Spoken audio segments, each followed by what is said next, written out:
Alright, welcome ladies and gentlemen. So Ratatoskr just came out yesterday. That means that things I may talk about in this video can and maybe change in the future patches, since new gods obviously get, rebalanced at the next few patches, since they most often come out OP. We are all familiar with, OP release gods, so things like his acorns may be changed around. If he gets changed too much, obviously I'll update the build if I feel it's needed. So I'm going to go over Conquest first and the other game much right after that, so feel free to skip around, maybe a little bit longer of a video, but I'll try to make it as fast as possible without losing my voice.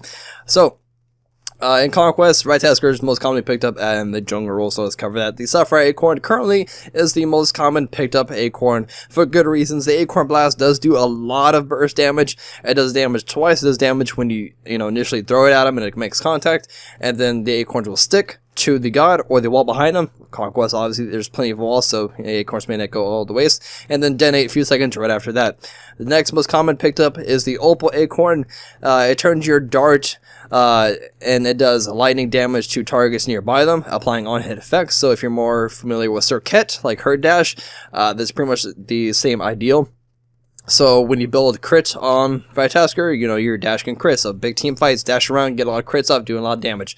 And next will be the Emerald Acorn, just for sustain, really, I guess, somewhat of a lifesteal, if you want to call it like that. And Topaz Acorn, and it's not too reliable. Trying to dash on somebody twice, it can be a little tedious, not so much reliable, but the 1.2 seconds to 2 seconds stun is fairly decent, but it's not as reliable. It's mainly the Sapphire and the Opal most commonly picked up. So let's go with Sapphire just to continue to build. Next, obviously, you're going to be jungling, Boundless Mask, and of course, Hand of Gods, and scale it up as you feel fit. Now, Boots. Alright, so obviously Ratatoskr, he's not that basic attack assassin like Box or Kali is, where you build enhance your in-hand attacks and blend somebody away with your basic attacks. He's more of an ability-based hunters. With ability-based characters, you pretty much get as high as physical power as you can, so war type is going to be the better boots for you to pick up. Next, most commonly picked up is the Jotunn. Obviously, ability-based assassins, warriors, things like that, they want to do damage with their abilities. Pick up Jotunn, really high physical power, mana to complement the high cooldown reduction, and extra penetration to get closer to true damage. Sorry, you can never go wrong with that. Or you can go into Transcendence. I don't know why I can't talk today. Sorry, guys. Transcendence. If you don't mind stacking, stacking items too much. If you're gonna be jungling, be clearing, buff camps, things like that. Get some kills here and there, so they'll easily give you stacks. You only need 50 stacks. They don't get cut in half if you die, so you don't have to worry about that.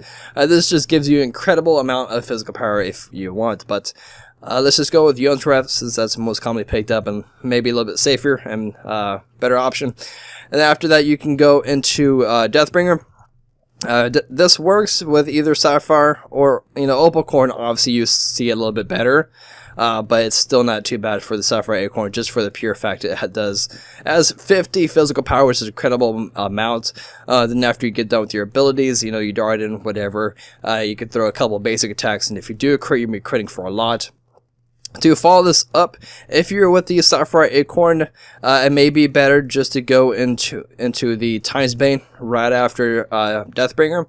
But if you do have the Opal Acorn to apply on-hit effects, you can probably delay Times Bane, and you can go to another crit item, whether it's Rage or Malice. You could pick it up if you wish. Or Golden Bow. I mean, a little known fact about, Ratatoskr is he has a hit progression. The last hit in his, attack chain does a AoE on the final blow. So you can, I guess, maybe utilize that. It does already do crit to all nearby targets, but it's alright. But, most likely to be either Rage or Malice. This is, pick Rage just for the sake of continuing to build. You do want to go back and sell Boundless Mask. You don't have to wait till this point to sell. You can sell it whenever you see fit, and then you can go back and you can pick up the Titan's Bane if you really want to, or you can pick up a third crit item for if you have the Opal, just so you're always critting all the time. Crit does so much damage, and Smite is ridiculous. So now let's go into Arena. I really want a sell all button here instead of having to individually do this. Alright, so Arena, the most common is the Opal Acorn.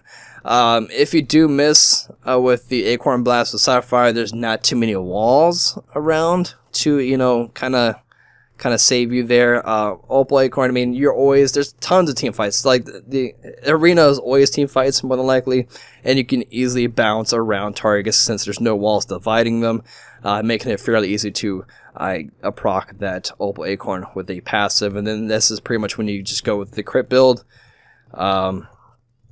Stacking items not that great for physical gods in arena, obviously.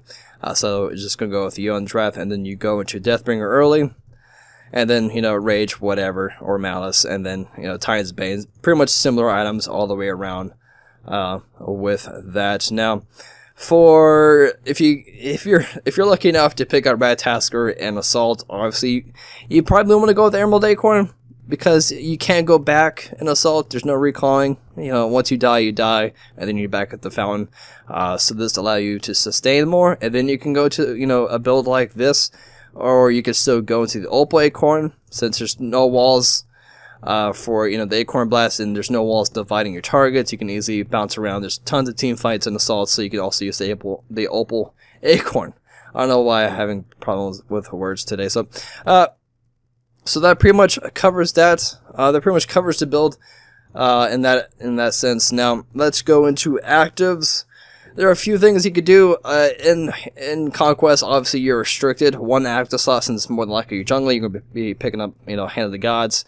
You can pick up Greater Blink if you want to try this out. It's pretty much hit your 2 and then blink in, and then, you know, your acorns will follow you. You can do that trick if you want. If, you know, your dash isn't, you know, as far as you want, you can do the blink combo with that. Purification beads, I mean, you can get caught out maybe sometimes, but you are pretty nimble, so you may not need purification beads. And then the rest of the actives, it's all pretty much just however, it's all situational items. So that pretty much covers the build video without rambling on too much. So thanks for watching, and I'll see you guys next time. Peace.